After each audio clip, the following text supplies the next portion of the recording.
A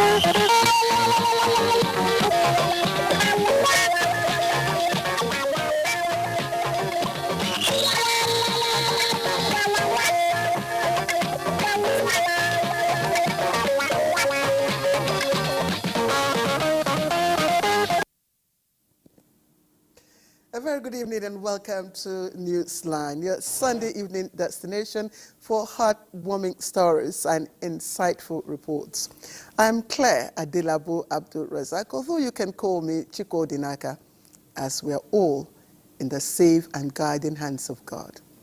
Tonight, we have a lineup that will stir your spirit and spark your curiosity. Now, sometimes moments of desperation can lead to unexpected choices, and a report on the line tonight will reveal the power of unity, community, and of course, support. Now, when women come together for the August meeting, what do you expect to see? Well, tonight, Mamado is about to surprise you with something completely unexpected. It's a fresh twist in tradition that will defy your imagination and, of course, bring a new level of excitement to that gathering. Now, remember George Bernard Shaw's wise words. You don't stop playing because you grow old, but you grow old because you stopped playing. Now, retirement is just a new chapter that one of NTA's esteemed director has just begun. So join us to celebrate this remarkable gentleman. We'll also delve into timeless wisdom from our elders. Remember, exploring their cherished advice on marriage and the virtues that will enrich our lives. And of course, we have weddings, and I absolutely love weddings. You know why? Because they showcase a beautiful blend of love, culture, and tradition. Of course, you know, women expect a lot of colors, and you don't know what you may find. But tonight, we have a different kind of wedding, a wedding story that felt like a dream brought to life. And as they say, if wishes were horses, did I hear you say it? Yes, everyone would ride. But this is one story that promises to be a very memorable ride. Elizabeth, are you ready to take the wheel and guide us through tonight's inspiring news? Of course, I'm ready. I was born ready. Thank you so much for joining us on the news segment. Go ahead. The Minister of Information and National Orientation, Mohammed Idris, is in Bali, Indonesia to represent President Bola Tinubu as head of Nigeria's delegation to the second Indonesia-Africa Summit. Salihu Guanara gives us an update ahead of the event. Nigeria and Indonesia are like two sides of the same coin with decades of friendly business relationships. Indonesia African Forum is another opportunity for Nigeria to boost its networking for economic growth and create more jobs. Nigeria is open for business. President Bola Ahmed Tinubu has been very consistent in that. He has said that all investors are welcome to Nigeria. We are putting a Presidential Enabling Business Environment Council to help businesses outside Nigeria to come and flourish in our country. Nigeria, more than ever before, is ready for businesses. Unlike before, you don't have fear that your monies or your capital could be trapped into the country. Once you come, you do your businesses, provided it is within our legal procedures. Whatever profit you make, you take out. So we encourage everyone, not just Indonesians, all investors around the world to come to Nigeria. The President's delegation assured that the current administration remains resolute to promote even business opportunities by would-be investors in Nigeria. This is part of the reason why we are here, to deepen that collaboration, to deepen that understanding, so that there will be a reciprocal business relationship between Nigeria and Indonesia. Nigerian businesses are expected to also come here. And like I said earlier, over 50 businesses of Indonesians are already operating in Nigeria. We want to see that reciprocated here. We want to see Nigerian businesses come here. At the end of the day, Nigeria and Indonesia will all be better for it. In addition to the main event, Mohammed Idris assured that Nigeria's investment potential will equally feature prominently through bilateral engagement with relevant investors. In Bali, Indonesia, Salihu Guanara, NTA News. Away from the Indonesia-Africa Forum, NNPC Limited acknowledges recent reports in some national newspapers regarding the company's significant debt to petrol suppliers. A statement by Olufemi Shoneye, Chief Corporate Communications Officer, NNPC Limited, indicates that the financial strain has placed considerable pressure on the company and poses a threat to the sustainability of fuel supply. It, however, says in line with the Petroleum Industry Act, NNPC Limited remains dedicated to its role as the supplier of last resort, ensuring national energy security. The company, he notes, is actively collaborating with relevant government agencies and other stakeholders to maintain consistent supply of petroleum products nationwide. To humanitarian affairs, more than 3,000 women, youths and people living with disabilities across 3 senatorial districts of Nasarawa State have benefited from federal government's palliatives. Achigili Magaji reports that the Minister of State Police Affairs, Iman Sulaiman Ibrahim, was at the districts for distribution. The items distributed include rice, fertilizer and cash. According to the minister, apart from the federal government's deliberate measures to ensure food availability, such as waiver on import duty for food items and empowerment of farmers, the distribution of the items is an immediate measure to alleviate the people's plight. President Bola Tinubu, GCFR, for what he has given our people. He gave us some food items, rice and fertilizer, to come and distribute to the people of Nasarawa State. So on behalf of my people, we're in the first zone. I'm going to go today from zone to zone to make sure that this thing reaches the people. We are hopeful that this administration is doing so much to see that the economic and social well-being of the citizens is taken to greater heights. Some of the beneficiaries say the items will help improve their welfare and address their challenges of farming inputs. My farm is almost dying, lack of fertilizer. Now that I have fertilizer, I can put it on my farm. This rice that some of the students will be getting is going to be of good beneficiary to them, and just like we encourage them, not only them, they are going to share with their friends. Achigili Magaji, NTA News. To youth empowerment, the federal government is collaborating with state commissioners for youth to provide job opportunities for millions of Nigerian youths towards the promotion of long-term investment initiatives for their future. Minister of Youth Development Jamila Ibrahim said this during a consultative meeting with commissioners of youth development from across the country. Olayin Kaujo tells us more. This meeting is to engage with youth commissioners across the country as well as build synergy in line with federal government's initiatives such as Youth Investment Fund, Presidential Initiative for Youth Enterprise Clusters, and the ongoing review of the National Youth Policy that profile local solutions to national challenges. With 4 strategic areas of governance, skills, cultural and behavioral change, and human capital development at the heart of the meeting, Minister of Youth Development says to ensure youth benefit from the 110 billion naira Youth Investment Fund, mechanisms are already in place. Robust monitoring and evaluation framework has been designed, and to ensure that loan recovery and, of course, risk management using clusters, we will be able to manage the risk that come with giving out facilities to young people. One is all about inclusiveness, and number 2 is all about delivering the mandate to the entire youth. Youth empowerment is important. When we empower our youth, we empower the nation. The meeting also observed that out of the 12 billion naira Youth Investment Fund released by previous administration for youth empowerment, only 150 million naira have so far been recovered from beneficiaries. Olayin Kaujo, NTA News. Meanwhile, 8 finalists in the 3rd Amplifier Business Clinic and Pitch Contest have been awarded 10 million naira grant to boost their businesses. Lagos State Governor Babajide Sanwo-Olu made the announcement at the closing of the 2024 International Youth Day organized by the state's Ministry for Youth and Social Development. Joyken Abakwe has details.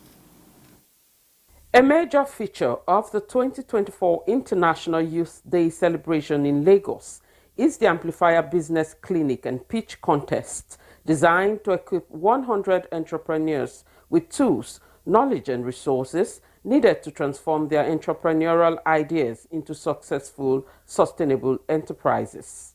Announcing the 10 million naira grant for the 8 finalists, including the winner of the contest, who was awarded 2.5 million naira, Governor Babajide Sanwo-Olu says the grant is an investment in the dreams of the beneficiaries. Young energy, great creativity, and the willingness to learn are exactly what Lagos needs now for us to continue our path of progress and innovation.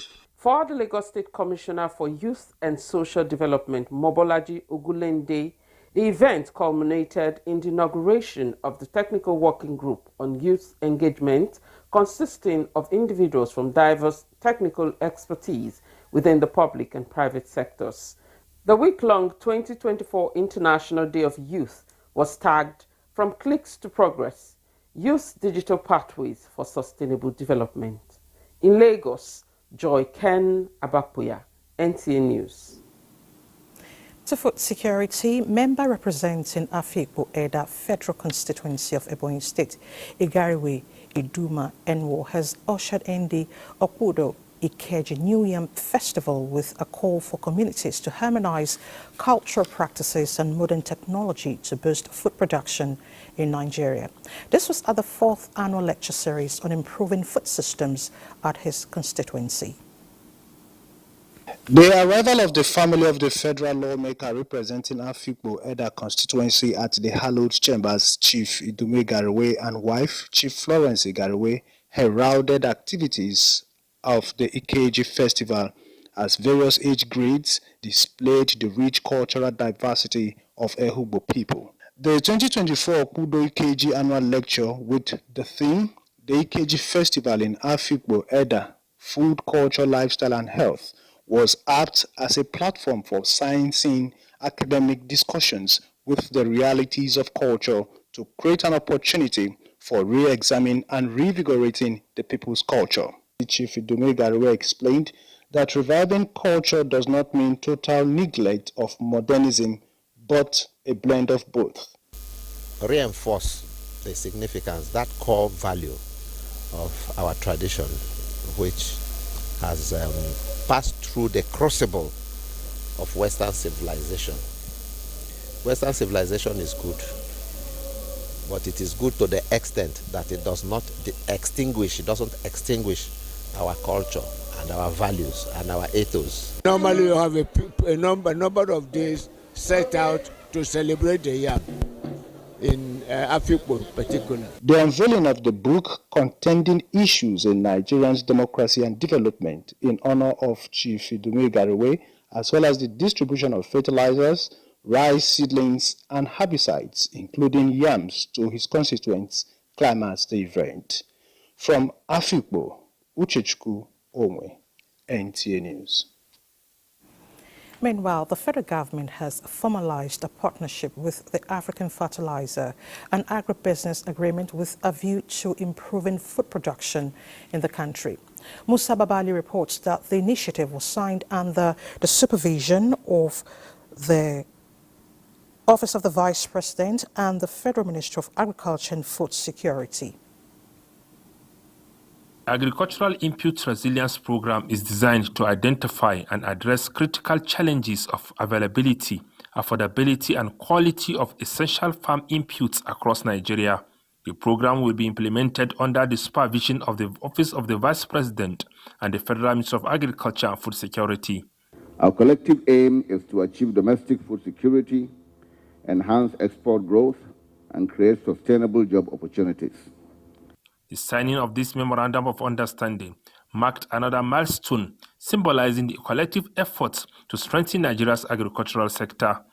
We will begin to now decipher and bring out the core areas of need that the farmers want, and we can begin now to more or less target the people who ought to benefit from what we are doing. Also, there's a need for more capacity development amongst those who distribute fertilizer. The initiative is believed will enable the Nigerian government to leverage partners' expertise to build a more resilient agricultural sector. In Abuja, Musa Baba Aliyu, NTA. In a major move towards mechanizing agriculture in Osun State, 31 new tractors equipped with full implements have been distributed to farmers by the state government. Femi Afariogun reports on the distribution at Ede, Osun State. The first phase of 31 new tractors with critical farming inputs, which include 60,000 herbicide, 80,000 cashew seedlings, 8,000 cassava cuttings, 8,000 vegetable seedlings, and 50 bags of lime, is to boost crop production in Osun State.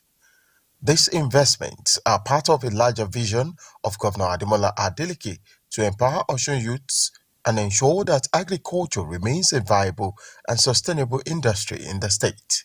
No leader with conscience will be happy that his people are struggling to make ends meet and feed their families.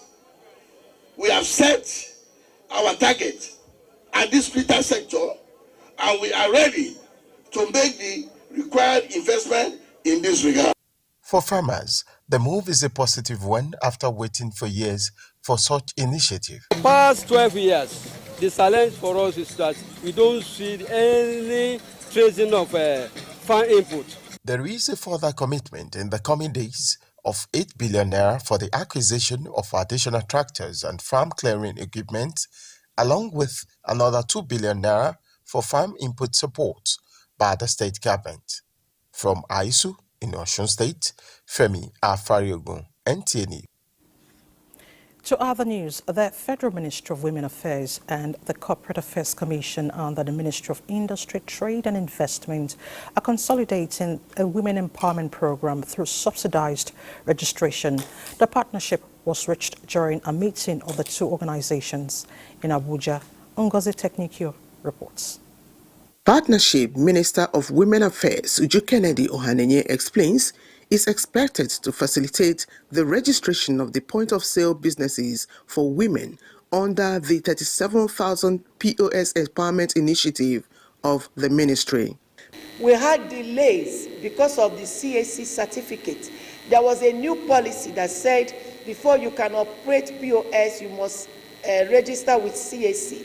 So that took us a while to organize it because the women are vulnerable women, so there's no way they could have afforded that 10,500 to register. So the ministry had to write to Federal Ministry of Trade and Investment to assist these women.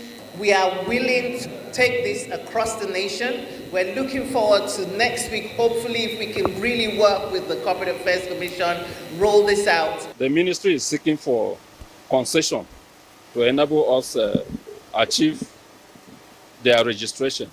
So we need some administrative approvals from our permanent, our mother ministry. The 37,000 POS empowerment, among other initiatives of the ministry, is designed to improve the livelihood of women across all the states of the Federation. Ngozi Teknikio, NTA News. Away from business registration, President Bola Tinubu is in China for his official visit. During the visit, the president is slated to engage the host president on how to improve bilateral cooperation between the two countries, after which memorandum of understanding will be signed. Besides his meetings with China's business leaders, President Tinubu would visit Hawaii Technologies and China Rail and Construction Corporation as Nigeria looks to construct the Abuja-Ibadan rail line. State House correspondent Musbah Danwahab reports that the president, who is also the chairman ECOWAS Authority of Heads of State and Government, will on Thursday, 5th of September, participate at the opening ceremony of Forum on China-Africa Cooperation at the Great Hall. Now, the Minister of Interior, Olubunmi Tunjojo, has ordered an immediate investigation into a disturbing trending video on social media, alleging that inmates at African Custodial Center in Calabar are being subjected to inhumane treatment, such as poorly cooked beans. In a statement, the minister views this as serious breach of standards on care and dignity to which inmates are entitled and directs a comprehensive investigation into the matter. Tunjojo wants that lapses in the quality of food, sanitation and welfare of inmates will not be tolerated. He said the service must ensure inmates are treated with dignity and respect. Bauchi State Governor Bala Mohammed has appointed Haruna Yunusa Danyaya as the new 16th Emir of Ningi. The new Emir is the eldest son of the late Emir of Ningi, Yunusa Mohammed Danyaya, who passed away last Sunday. Awal Abdullahi has a report. Born in 1956, the new 16th Emir of Ningi, Haruna Yunusa Danyaya, was until his appointment the Chiroma and district head of Ningi. Presenting the appointment letter to the Emir, Secretary to the Bauchi State Government Ibrahim Qasim said the selection is based on the unanimous recommendation of stakeholders in the Emirate Council. Law empowered him to ask the Emirate Council to choose 3 people from all the contestants, which they did. And they sent it to him, and they sent 3 names. And Alhamdulillah, His Excellency chose the first name, which is the people's choice, who is the current Emir of Ningi. By doing that, he ensured continuity, progress and development of Ningi. I pray that he will be able to carry everybody along. He should continue to maintain what his father stood for. After the traditional decoration of the new Emir, the people of the Emirates and beyond have begun to pay a homage. In Bauchi, Awal Abdullahi, NTA News. To care of the elderly, an in-class training for quality assurance assessor certification is currently on in Abuja for training providers to aid the work of caregivers in geriatrics. The training at the instance of the National Senior Citizen Center is to build a social care quality assurance system that is globally competitive.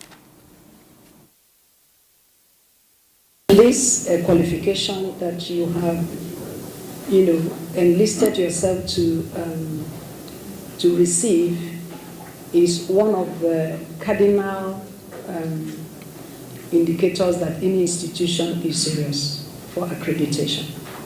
Having training providers, national benchmark and minimum standards, for accessing and accrediting everything that we need to do in this field. Standard, the Director General, NSCC, Omokari, says will be used to facilitate the training. The 4th edition of the South-South Strata-based Regional Under-14 Cadet Karate competition held at the Alfred Diete Spiff Civic Center in Port Harcourt. The 2-day event had 10 contingents competing for 13 medals in the male and female categories. Kingsley Amajiri reports. Karate as a martial art emphasizes punching, kicking, blocking, and striking techniques as well as mental discipline. For the organizer, Strata Bay, this competition aims to catch them young, develop their physical, mental abilities while also preparing them for self-defense. We've put this together to make sure we keep our children engaged, and we take August when they're out of school, the long break. From this tournament, we've gotten people who have won the first gold for Nigeria. The South-South zone practically is producing most of the athletes representing the country. It's a talent hunt event because this is where we now discover the young talents that will now feed into the senior team. That's on the one side. 2, it's an opportunity for us to mentor these children so we channel their energies positively. For the contestant, the experience is worthwhile with hopes to progress to the next stage. I'm going to my yellow belt. I've competed in Kata and I'm competing in Kumite today. It was not easy. I was crying when I lose, so I had to work hard so that I'll meet up again. Building the prospects and making it brighter is one of that particular goal that the Karate Federation of Nigeria has seen with Strata Base. This is the 4th edition, you can see that. And that stands out from any other organization in the country. 4 of the contingents are from Rivers, Bayelsa, Edo, and Delta states, while the other 6 are from private organizations. In Port Harcourt, Kingsley Amajiri, NTA News. Some foreign stories. Europe tackles irregular migration. Justice Gabonese interim president receives new constitution. Kolo Mohammed brings us details. Migrants now end up held back in the city of Sars, where their statuses would pass only for slaves. Tunisia had become a key launching pad. The crackdown here is a record number of crossing into Europe. Lampedusa is the first entry point for many migrants. This monument is called the door to Europe. While migrants frequently pass through Lampedusa, authorities in Europe were forced to declare a state of emergency when thousands of irregular migrants arrived the island in just 24 hours. The Migrants Reception Center, designed to accommodate 400 people, but at peak of arrivals, over 7,000 people converge here. And in Gabon, a new constitution designed for the country's future has been handed the interim leader. The referendum on the new constitution is due to take place before the end of the year, even though the people of Gabon say they have very little knowledge of what it contains at the moment. Main changes, as announced by the Minister of Institutional Reforms, include the abolishment of the position of Prime Minister and a 7-year term for a president, renewable ones. African leaders converge on China's capital, seeking funds for big-ticket infrastructure projects as the eye-mounting power competition over resources and influence on the continent. Tang Jianyong, a professor of Beijing's Tsinghua University, says China can benefit from Africa's growth. He said China and Africa are partners. China benefits as Africa develops. Kolo Muhammad, NTA. For some sporting stories, let's join our sportsman, Bade Adele. Bade, what's trending? Many thanks, Elizabeth. Let's begin with the Paralympic Games, as Nigeria's Eniola Maria made history on Sunday at the ongoing Paralympic Games in Paris, becoming the first African para-athlete to make the semi-finals of the para-badminton event at the Games. Bolaji recorded a straight-set victory in the women's singles SL3 quarterfinals, beating India's Mandeep Kaur 2-0 to book her spot in the last four, which she later lost by 2 sets to China's Wu Jianchao. She will return to court on Monday, facing Ukraine's Oksana Kozina in the bronze medal match. Let's return home now and let you know that it was a night of intense clashes, unparalleled action and excitement as the African Knockout Championship made its return to the nation's capital, with showdowns across multiple divisions, including featherweight, middleweight, lightweight, and women's bantamweight. In a riveting main event, Nigeria's own Segun Ogunoike, also known as Machine Gun Shakes, claimed a technical knockout victory in the first round against Cote d'Ivoire's formidable Yao Marcel in a high-stakes battle with the co-main event between Nigerian warriors Vinicius Inyinagolu and Melvin Ugochukwu, ending with Vinicius emerging victorious with a remarkable TKO finish also in the first round. Jake Olayana, also known as Smiling Assassin, made his return as he triumphed over Togo's Fred Kuzete in the featherweight division. The women's bantamweight category delivered intense action as Teresa Ajiboye secured the unanimous decision win against the tough Amina Kouassi, also from Cote d'Ivoire. Today it was due to hard work, dedication. I was focused and I stayed put. Je me sens bien, je me sens fier de moi. I feel very proud. I'm happy to win this fight because it's been like 2 years after my last fight and I've already been waiting for this fight, so I'm very happy for this fight. I did my best, I put in everything, but it's not my fault. It is what it is, so I still give thanks to God. But what I want to say is that I'm coming back strong. But the main aim of this partnership is to create this career path where a grassroots or an amateur, a boxer or mixed martial artist can see that he can reach at a certain point where he can put food for his family just fighting and doing what they love and what they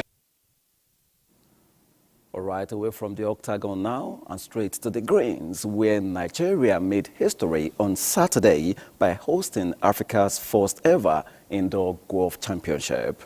The championship, which held at the Golf and Health Signature, witnessed the participation of no fewer than 150 golfers.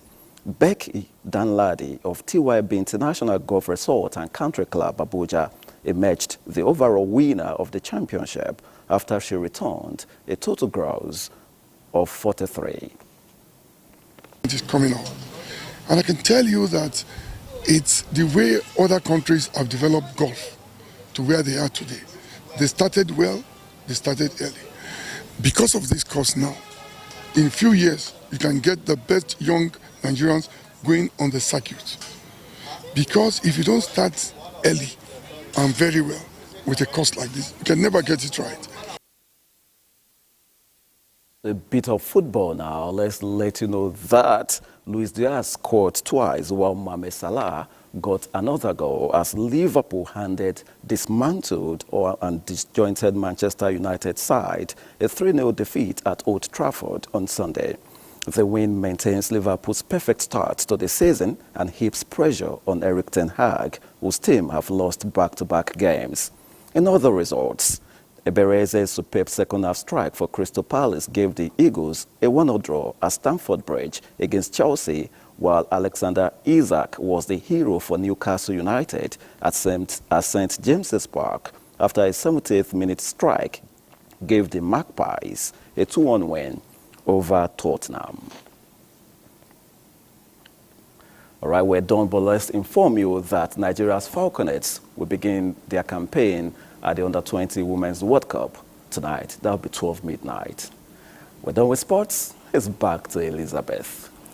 Thank you, Buddy, for the updates. But I have a question for you. You know I'm actually not a football fan, but I'm very much interested in this story. Labadia had the shortest employment in the history of Nigerian football. What's up with that?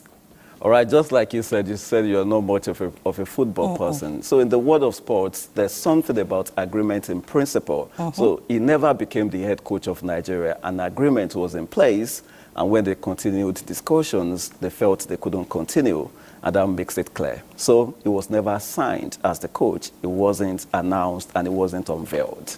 The good thing is history has recorded that. Thank you, Buddy. Thank you, Elizabeth. And that's the news segment. More to come with our captain, Claire.